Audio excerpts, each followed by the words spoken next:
Okay, this is some of my favorite books. Actually, only the first three. But here, this one. This isn't one of my favorites. This is a young adult book. It says "Demon in My View," or "Demon." Yeah, "Demon in My View." God, I don't know what the hell I was thinking. By Amelia Atwater Rhodes. She was 15 when she wrote this book. It's super short. You can finish it within a few hours. But I just thought that was pretty incredible that a 15-year-old could actually have a book like this that gets published. There she is. At only age 15. She started writing when she was 9, had some of her short fiction published at that age, but she got that book published at 15. Here we go, Interview with a Vampire by Anne Rice. I've shown these before. This is my favorite. Here's an alternate cover. Like I said, I've had these for a while. This is one of the first covers, first printings of the paperback, and here's a second print. So, love Interview with a Vampire. Second book, The Vampire Lestat, which should be turned into a movie, but they decided that there's not enough content in it to make it into a movie. Friggin' fools. And then, of course, the one that they completely screwed up, Queen of the Damned. This is nothing but a historical journey through the creation and everything of vampires, beginning all the way back in the times of ancient Egypt. Oh my God, this is my favorite. I'm a total history freak, and when it comes to it, Queen of the Damned, this book is rife with history, and it is just really cool. I love Anne Rice, and I even have a couple signed editions of hardbacks from her, but like I said, everything's kind of out of order, so we won't go into that. The rest of these I am not too thrilled with. Tales of the Body Thief, where Lestat actually switches bodies with the mortal and becomes mortal. It was okay. Mimnock the Devil, here's where I really got lost. He goes to hell, okay? Lestat goes to hell. A lot of people liked it. I thought it was okay. The Vampire Armand, he was my favorite vampire. It's okay. No, it's not the best. Here we go, Merrick. I'll just go through these briefly because I'm running out of time. Blood and Gold. Blackwood Farm, and then Pandora. Don't think there's any more, but that's Vampire Chronicles. Okay, and of course it's broken down into the new tales of the vampire and stuff like that. Just one last thing to go with my all-time favorite series. Okay, Jamie, we're just about there.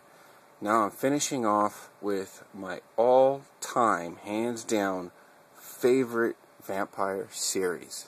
Alright, I've loved every single one of these books, with a few exceptions that some I really liked more than the others.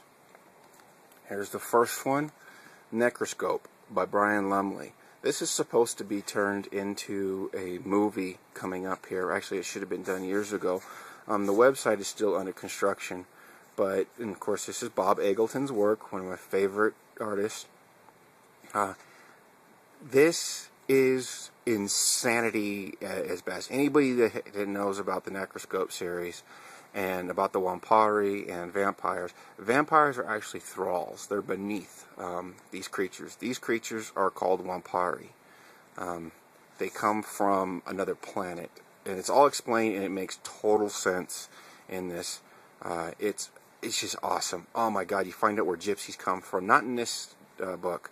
This book, you just get to learn about the main character, Harry Cogue, that he's the Necroscope. And a Necroscope is someone that can converse with the dead freely. Just like how, you have a conversation with someone. He goes in close proximity of someone that's been dead, and he can converse with them as if they're normal. Because when you die, your spirit doesn't go anywhere. It just stays right where you're at. So where you're buried, that's where you stay, in that graveyard.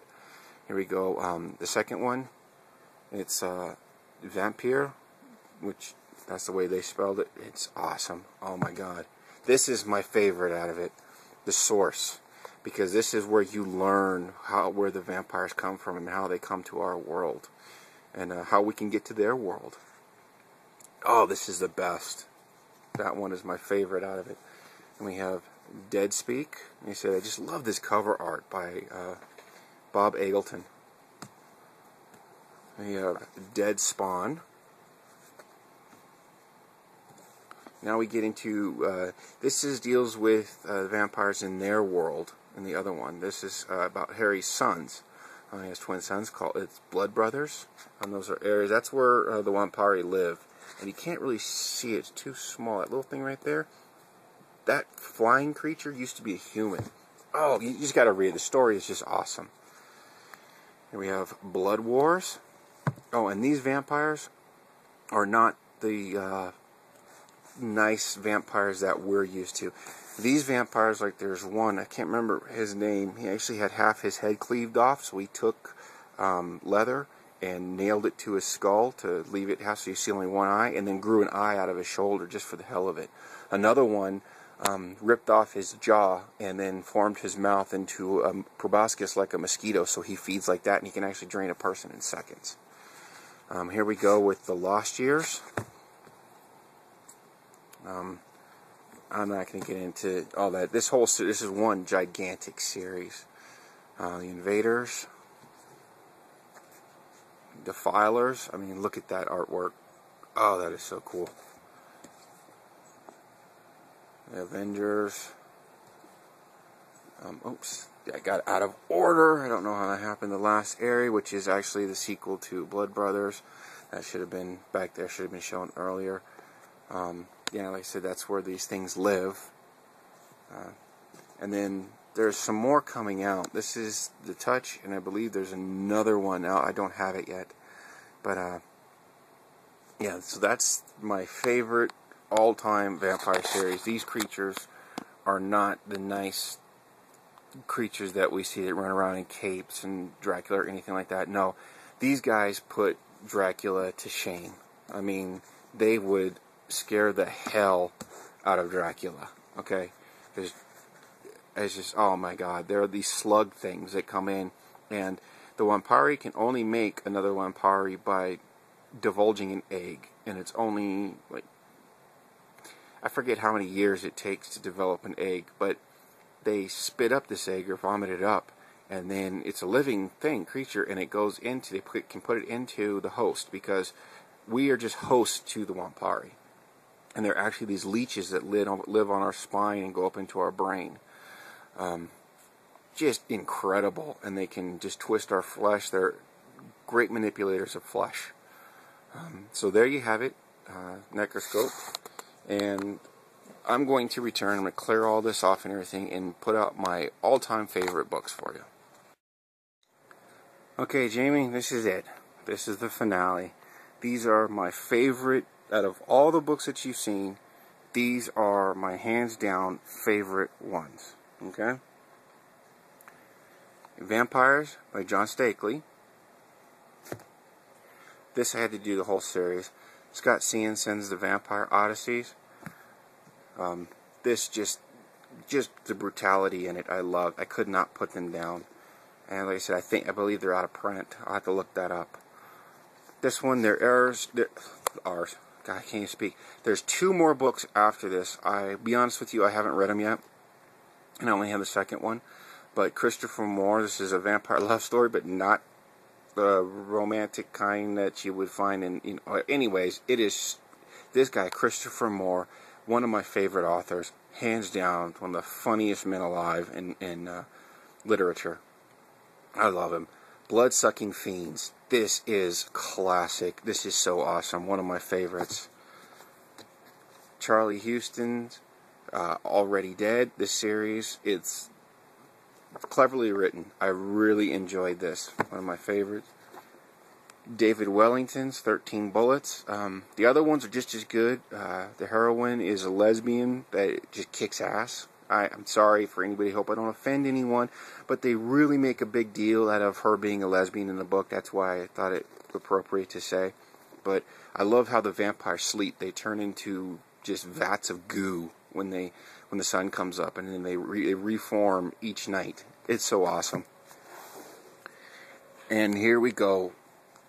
Anno Dracula. Dracula taking over the Queen of England and becoming part of the royal family. Oh, man. I love this book. Kim Newman is just an awesome author. I can't. This one finally got a reprint. So, and oh, it's a hardback, the third book. Ah, crap. Anyways, I forgot to point that out. I still have a bunch more books. If you can believe that, I have a bunch more books. But because, like I said, everything's kind of all over, helter-skelter, I'm just showing what I have and what I have readily available. So there we go. Anno Dracula. All these I recommend. But if anything that you get, Anno Dracula, please pick this one up. Traveling Vampire Show by Richard Lehman. Oh man, it's my childhood. What can I say? So, hands down, one of my favorites. I do not know. I think this is still out in print. It may not be. Forgive me if I'm wrong. I'm not too sure, but yeah, I recommend this one too. In fact, I had to find this in a used bookstore. I couldn't find it in a regular bookstore. So it may just be out of print. Necroscope. Oh my God. Just talked about it. I love this book. I love this whole entire series. And of course, where would I be without Anne Rice's Queen of the Damned? I know it's the third book in the Vampire Chronicles. My strongest suggestion is reading Interview with the Vampire Lestat, Queen of the Damned, then stopping. You know, that's it. That's my recommendation. Because, honestly, those are the best. And she doesn't top them any further.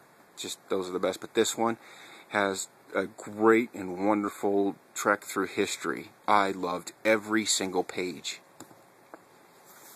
And then, of course, the one that scared the living crap out of me, They Thirst. Scared the crap out of me, like I said.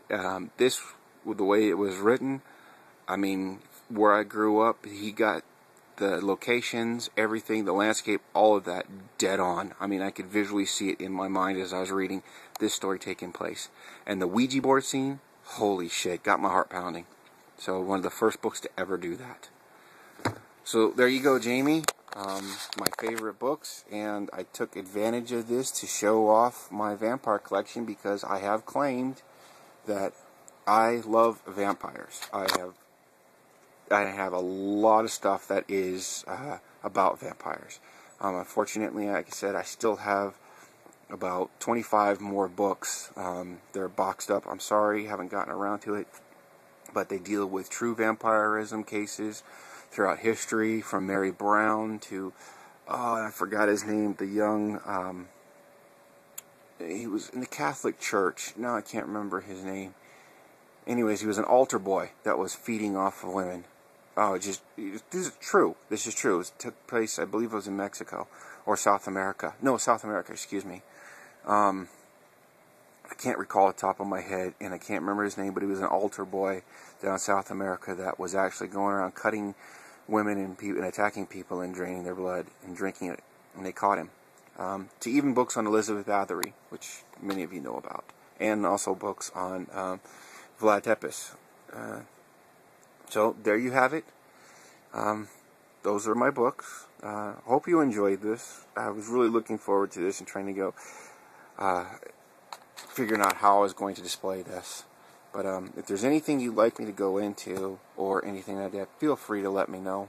Like I said, I've been collecting these things and reading about vampires for so long. I just love vampire stuff. So there you have it. Take care, and we shall catch you later.